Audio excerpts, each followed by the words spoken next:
دوستوں اس ویڈیو میں ہم بات کریں گے سوانح نگاری. یہ ایک فن ہے اردو نثر کا، اور اگر آپ کو لگے کہ یہ ویڈیو کسی اور کے لیے بھی فائدہ مند ہو سکتی ہے تو ان کے ساتھ ضرور شیئر کریں تاکہ وہ بھی اس سے فائدہ اٹھا سکیں. آئیے دیکھتے ہیں سوانح نگاری کے فن کے بارے میں.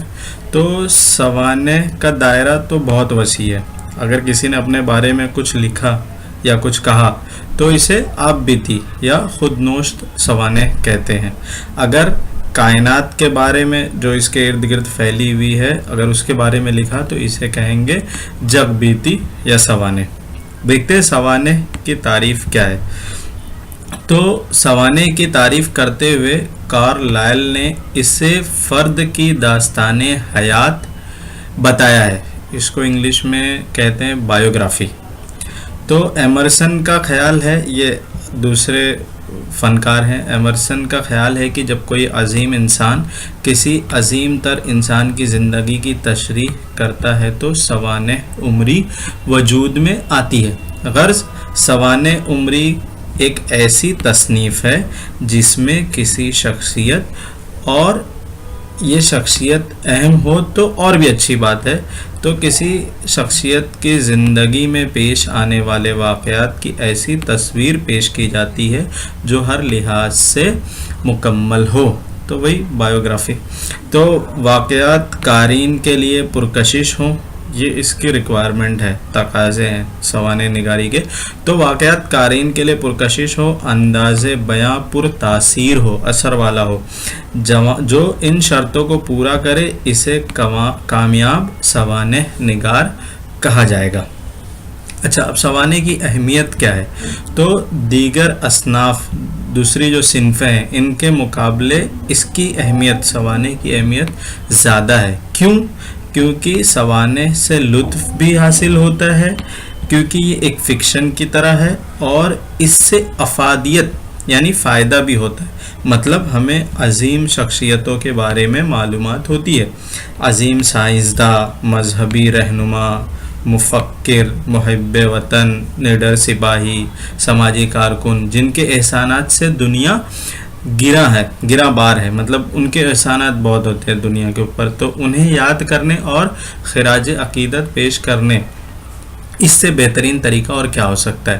بابا اردو مولوی عبدالحق فرماتے ہیں کہ عظیم انسانوں کی پرعظمت کارنامے پڑھ کر ہمارے دلوں میں بھی ان جیسا بننے اور کچھ کر گزرنے کی خواہش پیدا ہوتی ہے. آگے دیکھتے ہیں. سوانح نگاری کا فن جو ہے وہ بہت بڑا نازک اور دشوار فن ہے. کیوں دشوار ہے؟ اس کی دشواریاں ناول اور افسانے سے کہیں بڑھ کر ہیں.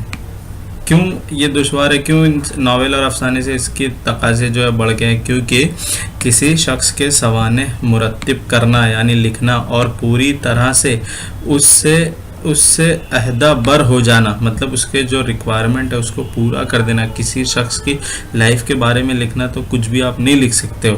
تو کہ کسی کے بارے میں پوری طرح اس کی سوانح لکھنا ایسا ہے جیسا کوئی تلوار کی دھار پر چل کر باسلامت اس پار اتر جائے.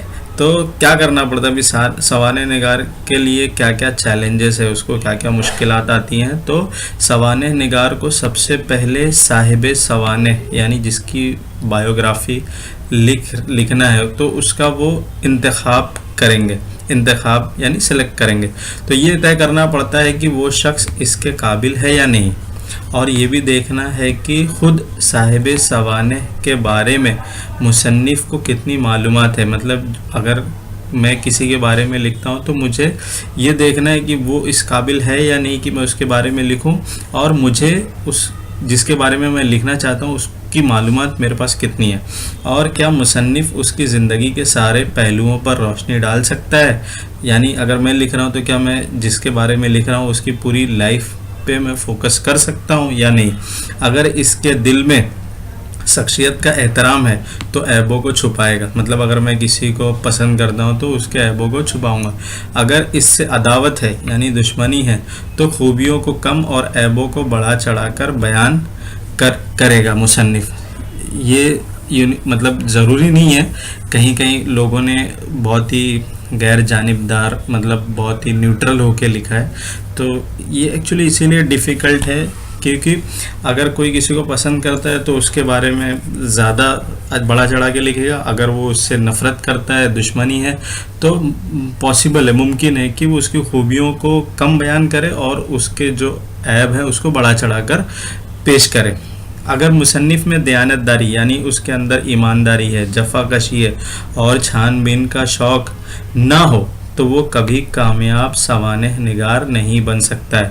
مطلب ایک کامیاب سوانح نگار کے لیے کیا ہے کہ اس کے اندر دیانت داری ہو, ایمانداری ہو, محنت کرنے والا ہو, اور کسی کے بارے میں لکھ رہا ہے تو اس کے بارے میں اس کو اور چھان بین مطلب اس کے بارے میں پتہ کرنے کا اس کے اندر شوق ہو.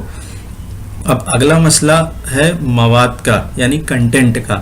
تو مراد یہ کہ قلم اٹھانے سے پہلے غور کرنا پڑتا ہے کہ کن ذریعے سے اور کیا کیا مواد حاصل ہو سکتا ہے, مٹیریل یا کنٹینٹ حاصل ہو سکتا ہے لکھنے کے لیے.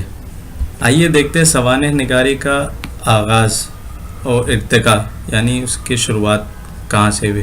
تو سوانح نگاری کا جو یہ فن ہے اردو میں, اس کی ابتدا دکن میں ہوئی. وہاں کی مثنویوں میں سوانح کے اولین نقوش دیکھے جا سکتے ہیں.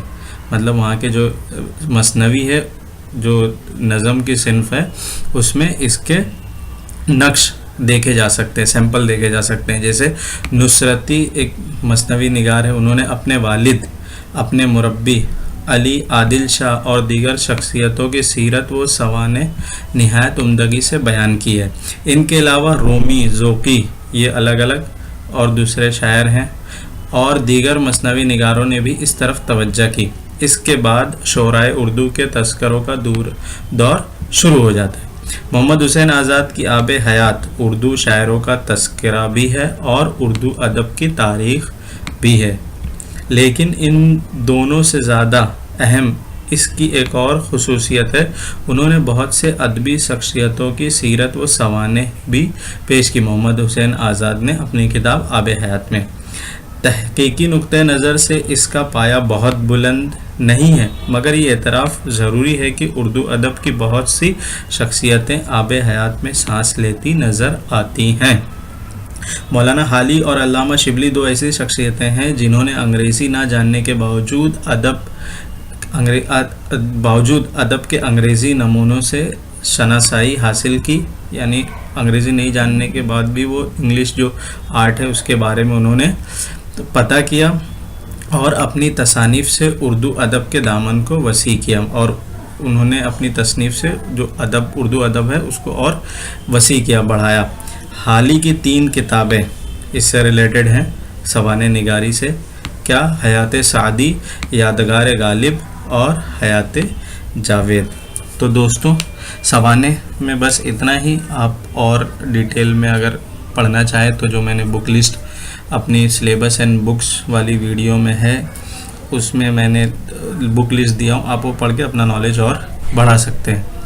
اگلی ویڈیو میں ہم بات کریں گے مکتوب نگاری کی, اور اس کے بعد غالب کے خطوط, مولانا آزاد کے خطوط. تو اس ویڈیو میں بس یہی ختم کرتا ہوں. اگر آپ کو کچھ اس میں فیڈ بیک دینا ہے, کچھ ایڈ کرنا ہے, کچھ کریکٹ کرنا ہے تو پلیز آپ کمنٹ سیکشن میں لکھ سکتے ہیں, اور آپ کے دوستوں کے ساتھ بھی اسے شیئر کیجیے تاکہ وہ بھی اس سے فائدہ اٹھا سکے. ویڈیو دیکھنے کے لیے آپ لوگوں کا بہت بہت شکریہ.